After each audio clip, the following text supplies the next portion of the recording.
Massive fire has broken out at Kolkata's Khidirpur market around 1 a.m. The fire spread rapidly across several shops in the market, and the local residents claim that more than 1,000 shops have been completely gutted and destroyed by the fire.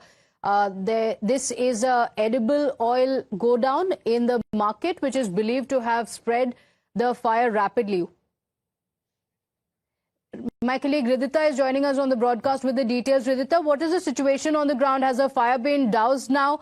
And what are the details? We're told that multiple shops have been gutted completely. What are the details?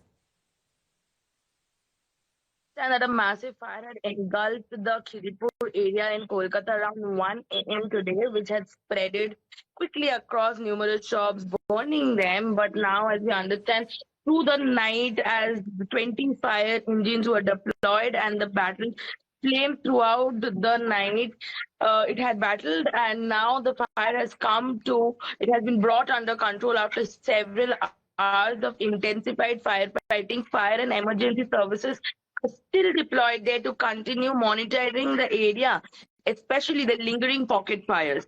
That is what we are understanding from ground zero at Khidirpur now. Back to you. Okay, so the fire has been brought under control now after several hours of firefighting. Fire and emergency department officials looking into the few areas. It's a residential area as well, so that's been a concern as well. Thank you for joining us with those details. Quick break now. We'll be right back with it.